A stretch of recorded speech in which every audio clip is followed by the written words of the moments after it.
نبی کریم صلی اللہ علیہ وسلم پر وحی کا ابتدائی دور اچھے سچے پاکیزہ خوابوں سے شروع ہوا۔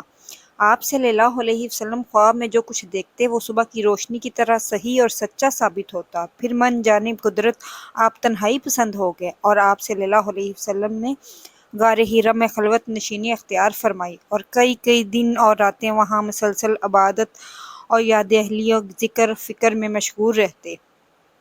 جب تک گھر آنے کو دل نہ چاہتا توشہ ہمراہ لیے ہوئے وہاں رہتے۔ توشہ ختم ہونے پر ہی اہلیہ محترمہ خدیجہ رضی اللہ عنہا کے پاس تشریف لاتے اور کچھ توشہ ہمراہ لے کر پھر واپس جا کر خلوت گزارنے ہو جاتے۔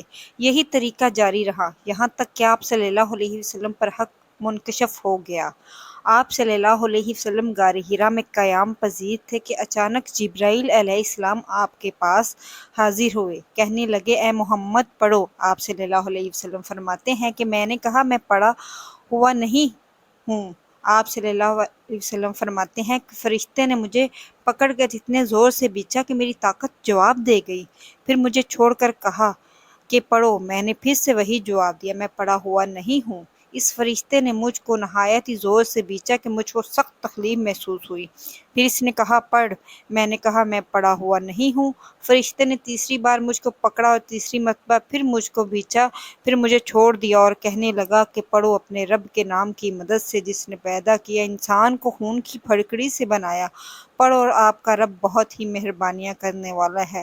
بس یہی آیتیں آپ صلی اللہ علیہ وسلم جبرائیل علیہ السلام سے سن کر اس حال میں غار حرا سے واپس ہوئے کہ آپ صلی اللہ علیہ وسلم کا دل اس انوکھے واقعے سے کانپ رہا تھا۔ آپ صلی اللہ علیہ وسلم خدیجہ کے ہاں تشریف لائے اور فرمایا کہ مجھے کمبل اڑا دو، مجھے کمبل اڑا دو۔ لوگوں نے نبی کریم صلی اللہ علیہ وسلم کو کمبل اڑا دیا۔ جب رسول اللہ صلی اللہ علیہ وسلم کا ڈر جاتا رہا تو آپ صلی اللہ علیہ وسلم نے اپنی زوجہ محترمہ خدیجہ رضی اللہ عنہا کو تفصیل کے ساتھ یہ واقعہ سنایا۔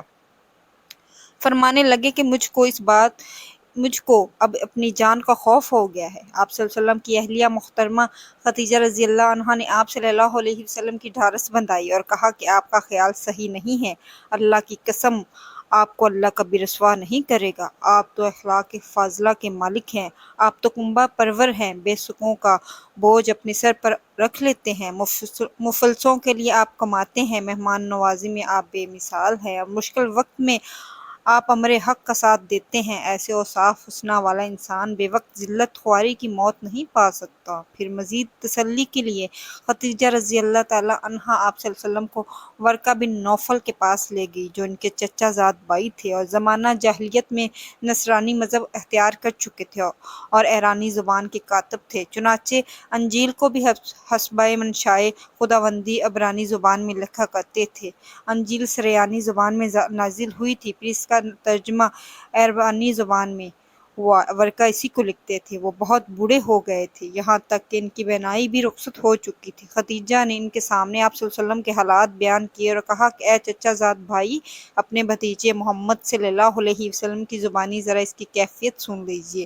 وہ بولے کہ بھتیجے آپ نے جو کچھ دیکھا ہے اس کی تفصیل سناؤ۔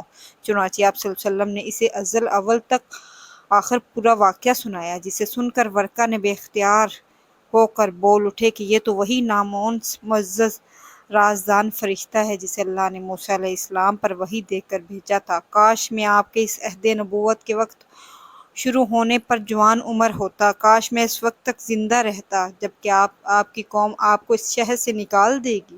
رسول اللہ صلی اللہ علیہ وسلم نے یہ سن کر تعجب سے پوچھا کیا وہ لوگ مجھ کو نکال دیں گے حالانکہ میں تو ان میں صادق اور امین میں مقبول ہوں؟ ورقہ بولا ہاں یہ سب کچھ سچ ہے، مگر جو شخص بھی آپ کی طرف امر حق لے کر آیا لوگ اس کے دشمن ہو جائیں گے۔ اگر مجھے آپ کی نبوت کا وہ زمانہ مل جائے تو میں آپ کی پوری مدد کروں گا۔ مگر ورقہ کچھ دنوں کے بعد انتقال کر گئے۔ پھر کچھ عرصہ تک وحی کی آمد موقوف رہی۔